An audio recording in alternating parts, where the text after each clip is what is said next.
5 ਅਗਸਤ 2019 ਨੂੰ ਮੋਦੀ ਅਮਿਤ ਸ਼ਾਹ ਦੀ ਸਰਕਾਰ ਨੇ ਆਈਨੀ ਗੁੰਡਾਗਰਦੀ ਕਰਦਿਆਂ ਰਾਜ ਸਭਾ ਦੇ ਵਿੱਚ ਮੂਵ ਲਿਆਂਦਾ ਔਰ ਵਿਦਿਨ ਮਿੰਟਸ ਸਿੰਪਲ ਵੋਟਿੰਗ ਦੇ ਨਾਲ ਜੰਮੂ ਕਸ਼ਮੀਰ ਸੂਬੇ ਦਾ ਵਜੂਦ ਵੀ ਖਤਮ ਕਰ ਦਿੱਤਾ ਗਿਆ। ਆਰਟੀਕਲ 370 ਉਡਾ ਦਿੱਤਾ, 35A ਉਡਾ ਦਿੱਤਾ। ਕਿੰਨੇ ਮਹੀਨੇ ਲੋਕਾਂ ਦੇ ਉੱਤੇ ਜੋ ਜ਼ੁਲਮ ਕੀਤੇ, ਇੰਟਰਨੈਟ ਬੰਦ ਕੀਤਾ, ਬਾਹਰਲੇ ਵਰਲਡ ਨਾਲੋਂ ਸਾਰੀ ਐਕਸੈਸ ਤੋੜੀ ਔਰ ਆਪਣਾ ਝੂਠਾ ਜਿਹੜਾ ਉਹਨਾਂ ਦਾ ਪ੍ਰਚਾਰ ਤੰਤਰ ਹੈ ਉਸ ਰਾਹੀਂ ਉਹਨਾਂ ਨੇ ਇਹ ਪ੍ਰਭਾਵ ਦੇਣ ਦੀ ਕੋਸ਼ਿਸ਼ ਕੀਤੀ ਕਿ ਜੀ ਲੋਕ ਤਾਂ ਬਹੁਤ ਖੁਸ਼ ਨੇ, ਬਹੁਤ ਚੰਗਾ ਹੋਇਆ। 5 ਅਗਸਤ 2019 ਨੂੰ ਕਸ਼ਮੀਰ ਦਾ ਸਟੇਟਸ ਖਤਮ 4 ਸਾਲ ਹੋ ਗਏ। ਬਿਲਕੁਲ 200 ਤੋਂ ਜ਼ਿਆਦਾ ਪਟੀਸ਼ਨ ਸੁਪਰੀਮ ਕੋਰਟ ਦੇ ਵਿੱਚ ਸੀਗੀਆਂ, ਇਮੀਡੀਏਟਲੀ ਹੋਈਆਂ ਕਿ ਜੀ ਇਹ ਤਾਂ ਕਨਸਟੀਟਿਊਸ਼ਨ ਆਰਟੀਕਲ 370 ਦਾ ਜਿਹੜਾ ਬੇਸਿਕ ਡਰਾਫਟ ਸੀ ਇੰਡੀਅਨ ਕਨਸਟੀਟਿਊਸ਼ਨ ਦਾ, ਉਹਦਾ ਹਿੱਸਾ ਸੀ। I have always strongly and unequivocally condemned Modi government's illegal action in revoking special status of Indian occupied Jammu and Kashmir। ਇਹ ਇੰਟਰਨੈਸ਼ਨਲ ਲਾਅ ਔਰ UN ਰੈਜ਼ੋਲੂਸ਼ਨਸ ਦੀ ਤਾਂ ਵਾਇਓਲੇਸ਼ਨ ਹੈ ਹੀ ਹੈ, ਪਰ ਇਹ ਵਾਰ ਕ੍ਰਾਈਮ ਬਣਦਾ 4th ਜਨੇਵਾ ਕਨਵੈਨਸ਼ਨ ਦੇ ਥੱਲੇ।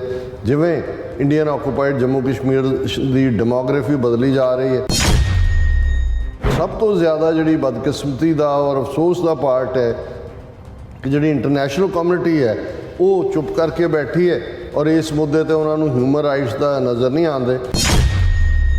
ਉਹਨਾਂ ਨੇ ਕਿਹਾ ਵੀ ਇਹ ਇਵੇਂ ਹੀ ਹੈ ਜਿਵੇਂ ਹਿਟਲਰ ਨੂੰ ਤੁਸੀਂ ਖੁਸ਼ ਕਰ ਰਹੇ ਹੋ ਔਰ ਤੁਸੀਂ ਇਸ ਦੇ ਉੱਤੇ I will continue to raise my voice on all forums in support of the Kashmiri struggle and their right to self-determination as guaranteed under UN Security Council resolutions।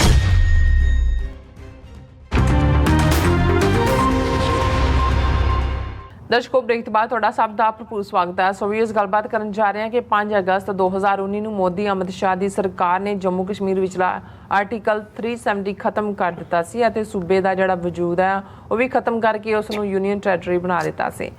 ਹੁਣ 4 ਸਾਲ ਬਾਅਦ ਭਾਰਤੀ ਸੁਪਰੀਮ ਕੋਰਟ ਵੱਲੋਂ ਇਸ ਇਸ਼ੂ ਤੇ ਸੁਣਵਾਈ ਕੀਤੀ ਜਾ ਰਹੀ ਹੈ, ਜਿਸ ਤੋਂ ਕੁਝ ਵੀ ਨਿਕਲਦੀ ਆਸ ਨਹੀਂ ਹੈ। ਇਹ ਸਿਰਫ ਅੱਖਾਂ ਵਿੱਚ ਘੱਟਾ ਪਾਉਣ ਵਾਲੀ ਗੱਲ ਹੈ। ਸੋ ਅਸੀਂ ਆਪਣੇ ਕਸ਼ਮੀਰੀ ਵੀਰ ਭੈਣਾਂ ਨਾਲ ਯਕਜਹਿਤੀ ਦਾ ਇਜ਼ਹਾਰ ਕਰਦੇ ਹਾਂ। ਸੋ ਇਸ ਬਾਰੇ ਆਪਾਂ ਗੱਲਬਾਤ ਕਰਨ ਜਾ ਰਹੇ ਹਾਂ। ਸੋ ਅਸੀਂ ਚਾਹਾਂਗੇ ਕਿ ਤੁਸੀਂ ਸਾਨੂੰ ਇਸੇ ਤਰ੍ਹਾਂ ਹੀ ਬਣੇ ਰਹਿਣਾ। ਮਿਲ ਦੇਖਣ ਸੁਣ ਲਈ ਐਂਡ ਲਿਖਣ ਲਈ ਤੁਹਾਡਾ ਸਭ ਦਾ ਬਹੁਤ ਬਹੁਤ ਸ਼ੁਕਰੀਆ ਜੀ। ਡਾਕਟਰ ਸਾਹਿਬ, ਕੀ ਕਹਿਣਾ ਚਾਹੋਗੇ? ਦੇਖੋ, ਅਸੀਂ ਆਲਰੇਡੀ ਓਪਨਿੰਗ ਸੈਗਮੈਂਟ ਦੇ ਵਿੱਚ ਵੀ ਗੱਲ ਕੀਤੀ ਸੀ ਕਿ ਬੇਸ਼ੱਕ ਅੱਜ 4 ਅਗਸਤ ਦਾ ਦਿਨ ਹੈ ਔਰ ਕਿਉਂਕਿ ਵੀਕਐਂਡ ਹੈ, ਅਸੀਂ 5 ਅਗਸਤ ਦਾ ਜੇ ਪ੍ਰੋਗਰਾਮ ਕਰਦੇ ਤੇ ਉਹ ਅਸੀਂ ਆਪਣੇ ਬਹਾਦਰ ਕਸ਼ਮੀਰੀ ਭੈਣਾਂ ਭਰਾਵਾਂ ਦੇ ਨਾਂ ਕਰਨਾ ਸੀ, ਕਿਉਂਕਿ ਪਿਛਲੇ 4 ਸਾਲ ਤੋਂ 5 ਅਗਸਤ 2019 ਨੂੰ ਮੋਦੀ ਅਮਿਤ ਸ਼ਾਹ ਦੀ ਸਰਕਾਰ ਨੇ ਆਈਨੀ ਗੁੰਡਾਗਰਦੀ ਕਰਦਿਆਂ ਰਾਜ ਸਭਾ ਦੇ ਵਿੱਚ ਮੂਵ ਲਿਆਂਦਾ ਔਰ ਵਿਦਿਨ ਮਿੰਟਸ ਸਿੰਪਲ ਵੋਟਿੰਗ ਦੇ ਨਾਲ ਜੰਮੂ ਕਸ਼ਮੀਰ ਸੂਬੇ ਦਾ ਵਜੂਦ ਵੀ ਖਤਮ ਕਰ ਦਿੱਤਾ ਗਿਆ। ਆਰਟੀਕਲ 370 ਉਡਾ ਦਿੱਤਾ, 35A ਉਡਾ ਦਿੱਤਾ।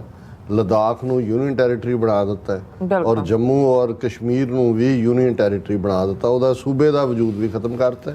ਔਰ ਉਸ ਤੋਂ ਪਹਿਲਾਂ ਜਿਹੜਾ ਉਹਨਾਂ ਨੇ ਉੱਥੇ ਫੌਜ ਭੇਜ ਕੇ ਜਿਸ ਅੰਦਾਜ਼ ਦੇ ਵਿੱਚ ਕਿੰਨੇ ਮਹੀਨੇ ਲੋਕਾਂ ਦੇ ਉੱਤੇ ਜੋ ਜ਼ੁਲਮ ਕੀਤੇ, ਇੰਟਰਨੈਟ ਬੰਦ ਕੀਤਾ, ਬਾਹਰਲੇ ਵਰਲਡ ਨਾਲੋਂ ਸਾਰੀ ਐਕਸੈਸ ਤੋੜੀ ਔਰ ਆਪਣਾ ਝੂਠਾ ਜਿਹੜਾ ਉਹਨਾਂ ਦਾ ਪ੍ਰਚਾਰ ਤੰਤਰ ਹੈ ਉਸ ਰਾਹੀਂ ਉਹਨਾਂ ਨੇ ਇਹ ਪ੍ਰਭਾਵ ਦੇਣ ਦੀ ਕੋਸ਼ਿਸ਼ ਕੀਤੀ ਕਿ ਜੀ ਲੋਕ ਤਾਂ ਬਹੁਤ ਖੁਸ਼ ਨੇ, ਬਹੁਤ ਚੰਗਾ ਹੋਇਆ। ਹਾਲਾਂਕਿ ਇਸ ਦੇ ਲਈ ਉਹਨਾਂ ਨੇ ਆਪਣੀ ਡਿਸਇਨਫੋ ਲੈਬ, ਜਿਹੜਾ ਇੱਕ ਯੂਰਪੀਅਨ NGO ਨੇ ਬਾਅਦ ਦੇ ਵਿੱਚ ਰਿਪੋਰਟ ਕੱਢੀ ਸੀ ਕਿ ਵੀ ਕਿਵੇਂ ਇਹਨਾਂ ਨੇ ਇੱਕ ਝੂਠਾ ਸਟਰਕਚਰ ਜਿਹੜਾ ਦੁਨੀਆ ਭਰ ਦੇ ਵਿੱਚ ਕਿੰਨੇ 100 NGOs ਰਾਹੀਂ ਔਰ ਮੀਡੀਆ ਔਰ ਦੂਜਿਆਂ ਰਾਹੀਂ ਖੜਾ ਕੀਤਾ ਹੋਇਆ ਔਰ ਉਸ ਕਿਸਮ ਦੀ ਇੱਕ ਜਿਹੜੀ ਰਾਜ ਸਪਾਂਸਰਡ NGO ਸੀ, ਉਹਨਾਂ ਰਾਹੀਂ ਯੂਰਪੀਅਨ ਪਾਰਲੀਮੈਂਟ ਦੇ ਮੈਂਬਰਾਂ ਦੇ ਇੱਕ ਡੈਲੀਗੇਸ਼ਨ ਨੂੰ ਕਸ਼ਮੀਰ ਦਾ ਦੌਰਾ ਕਰਵਾਇਆ, ਡਲ ਲੇਕ ਘੁਮਾ ਦਿੱਤੀ, ਹੋਟਲਾਂ 'ਚ ਆਸ਼ੀ ਕਰਾ ਦਿੱਤੀ ਔਰ ਕਿ ਜੀ ਉੱਥੇ ਬਹੁਤ ਨੋਰਮਲ ਹੈ ਹਰ ਚੀਜ਼। ਸੋ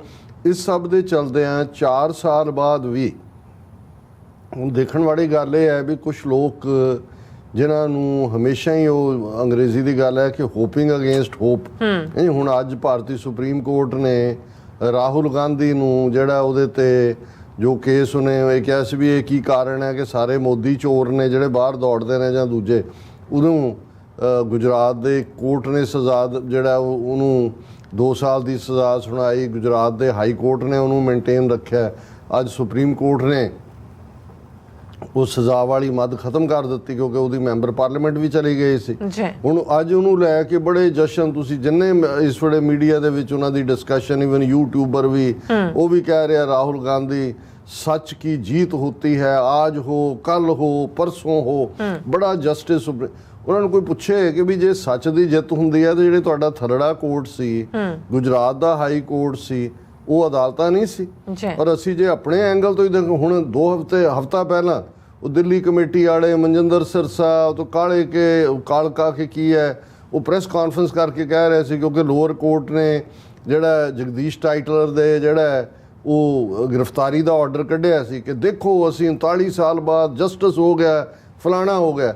ਅੱਜ ਤੁਸੀਂ ਪੜ੍ਹ ਲਓ ਖਬਰ ਕਿ ਉਹਨੂੰ ਐਂਟੀਸਪੇਟਰੀ ਬੇਲ ਦਿੱਤੀ ਅਦਾਲਤ ਨੇ ਕਿ ਜੋ ਈਵਨ ਹਾਲਾਂ 39 ਸਾਲ ਬਾਅਦ ਅੰਦਰ ਚਲਾ ਵੀ ਜਾਏ ਕਿਹੜਾ ਜਸਟਿਸ ਉਹਦੇ ਨਾਲ ਜੁੜਿਆ ਹੋਇਆ, ਲੇਕਿਨ ਇਹਦੇ ਬਾਵਜੂਦ ਜਿਹੜਾ ਕੋਰਟ ਹੈ ਐਂਟੀਸਪੇਟਰੀ ਬੇਲ ਦੇ ਰਿਹਾ। ਹੁਣ ਸੁਪਰੀਮ ਕੋਰਟ ਨੇ ਬਹੁਤ ਕੁਝ ਐਸਾ ਕੀਤਾ ਜਿਹੜਾ ਹਿੰਦੂ ਤਵੀਆਂ ਨੂੰ ਖੁਸ਼ ਕਰਨ ਲਈ ਹੈ। ਬਾਬਰੀ ਮਸਜਿਦ ਦੇ ਮੁੱਦੇ ਤੇ ਇਹ ਕਹਿ ਕੇ ਉੱਥੇ ਮੰਦਰ ਦੀ ਆਗਿਆ ਦੇ ਦੇਣਾ ਕਿ ਜੀ ਭਾਵੇਂ ਉੱਥੇ ਕੋਈ ਸਬੂਤ ਨਹੀਂ ਹੈ ਮੰਦਰ ਸੀ, ਪਰ ਕਿਉਂਕਿ ਬਹੁ ਗਿਣਤੀ ਦੀ ਆਸਥਾ ਦਾ ਮਾਮਲਾ ਹੈ ਕਿ matter of faith of majority people, ਇਹ ਕੋਈ ਜਸਟਿਸ ਦਾ ਕ੍ਰਾਈਟੇਰੀਆ। ਹੁਣ ਇਵੇਂ ਹੀ ਬੇਸ਼ੱਕ ਮਿਸਟਰ ਚੰਦਰਚੂੜ ਉਹਦੇ ਬਾਰੇ ਬੜੀਆਂ ਪੋਜ਼ਿਟਿਵ ਖਬਰਾਂ ਵੀ ਨੇ ਕਿ ਬਈ ਉਹ ਜਸਟਿਸ ਇਹ ਉਹ। ਹੁਣ ਦੇਖਣ ਵਾਲੀ ਗੱਲ ਹੈ ਇਹੀ ਸੁਪਰੀਮ ਕੋਰਟ ਹੈ। 5 ਅਗਸਤ 2019 ਨੂੰ ਕਸ਼ਮੀਰ ਦਾ ਸਟੇਟਸ ਖਤਮ 4 ਸਾਲ ਹੋ ਗਏ। ਬਿਲਕੁਲ 200 ਤੋਂ ਜ਼ਿਆਦਾ ਪਟੀਸ਼ਨ ਸੁਪਰੀਮ ਕੋਰਟ ਦੇ ਵਿੱਚ ਸੀਗੀਆਂ, ਇਮੀਡੀਏਟਲੀ ਹੋਈਆਂ ਕਿ ਜੀ ਇਹ ਤਾਂ ਕਨਸਟੀਟਿਊਸ਼ਨ ਆਰਟੀਕਲ 370 ਦਾ ਜਿਹੜਾ ਬੇਸਿਕ ਡਰਾਫਟ ਸੀ ਇੰਡੀਅਨ ਕਨਸਟੀਟਿਊਸ਼ਨ ਦਾ ਉਹਦਾ ਹਿੱਸਾ ਸੀ, ਲੇਕਿਨ 4 ਸਾਲ ਜਿੱਥੇ ਕੁੱਤਾ ਬਿੱਲੀ ਮਰੇ ਦਾ ਸੂ ਮੋਟੋ ਨੋਟਿਸ ਲੈਣ ਦਾ ਮੌਕਾ ਬਣਿਆ, ਇੱਥੇ ਪ੍ਰੋਪਰ ਇੱਥੇ ਤਾਂ ਸੂ ਮੋਟੋ ਨਹੀਂ ਸੀ, ਪਟੀਸ਼ਨ ਸੀ। ਲੇਕਿਨ ਉਹਦੇ ਤੇ ਕੋਈ ਹੁਣ ਜਿਹੜਾ ਉਹਦੇ ਚੋਂ 100 ਪਟੀਸ਼ਨਾਂ ਰਹਿ ਗਈਆਂ ਨੇ, ਕੋਈ 1-2 ਤੋਂ ਵਾਪਸ ਕਰਵਾਤੀਆਂ, ਕੋਈ ਉਹ ਹੋ ਗਿਆ। ਹੁਣ ਉਹਦੇ ਤੇ ਉਹ ਸੁਣਵਾਈ ਚੱਲ ਰਹੀ ਹੈ। ਕਪਲ ਸਿੱਬਲ ਇੱਧਰਲਾ ਵਕੀਲ ਹੈ, ਉਹਦੀ ਜਿਹੜਾ ਦੂਜੇ ਪਾਸੇ ਨੇ ਸਟੇਟ ਹੈ, ਕਈਆਂ ਨੂੰ ਬਹੁਤ ਹੋਪ ਲੱਗ ਰਹੀ ਹੈ ਕਿ ਵੀ ਇਹਦੇ ਚੋਂ ਕੁਝ ਨਿਕਲੇਗਾ। ਕੁਝ ਨਹੀਂ ਨਿਕਲਿਆ। ਮੈਨੂੰ ਵੀ ਇਹ ਨਹੀਂ ਸੀ ਪਤਾ ਕਿ ਮੀਰਵਾਇਜ਼ ਉਮਰ ਫਾਰੂਕ ਜਿਹੜੀ ਵੱਡੀ ਮਸਜਿਦ ਹੈ ਲਾਲ ਮਸਜਿਦ ਸ੍ਰੀਨਗਰ ਦੀ, ਉਹਦਾ ਮੁਫਤੀ ਵੀ ਹੈ ਔਰ ਦੂਜਾ ਉਹ 4 ਸਾਲ ਤੋਂ ਉੱਥੇ ਜਿਹੜੀ ਮੁੱਖ ਮਸਜਿਦ ਹੈ ਉਹਦੇ 'ਚ ਫਰਾਈਡੇ ਦੀ ਨਮਾਜ਼ ਨਹੀਂ ਹੋ ਸਕਦੀ, ਖੁਤਬਾ ਨਹੀਂ ਹੁੰਦਾ, ਪਰ ਉਹਨੂੰ ਘਰੋਂ ਹੀ ਨਹੀਂ ਨਿਕਲਣ ਦਿੱਤਾ ਗਿਆ। ਹੁਣ ਉਹ ਦੂਜੀ ਮਹਿਬੂਬਾ ਔਰ ਫਾਰੂਕ ਅਬਦੁੱਲਾ ਉਹ ਤਾਂ ਸਾਲ 2-2 ਸਾਲ ਬਾਅਦ ਬਾਹਰ ਆ ਗਏ। ਔਰ ਇਹ ਮੰਗ ਹੈ Mirwaiz supporters protest in Srinagar as he completes 4 years of house detention. ਉਹਨੇ ਕਿਹਾ ਜੀ ਬਾਕੀ ਸਾਰੇ ਨਿਕਲ ਸਕਦੇ ਨੇ, ਉਹਨੂੰ ਤੁਸੀਂ ਕਿਉਂ ਰੋਕਿਆ ਹੋਇਆ? ਔਰ ਉਹ ਬੜਾ ਪ੍ਰੋਮਿਸਿੰਗ ਕਿਸਮ ਦਾ ਔਰ ਹਨਾ ਬੜਾ ਮੋਡਰੇਟ, ਬੜਾ ਸੌਫਟ ਸਪੋਕਨ। ਮੈਂ 1-2 ਵਾਸ਼ਿੰਗਟਨ DC ਦੀਆਂ ਰਾਊਂਡ ਟੇਬਲ ਕਾਨਫਰੰਸਿਸ 'ਚ ਉਹਨਾਂ ਦੇ ਨਾਲ ਮਿਲਿਆ ਵੀ ਹੋਇਆ ਔਰ ਡਿਸਕਸ ਵੀ ਕੀਤਾ ਹੋਇਆ।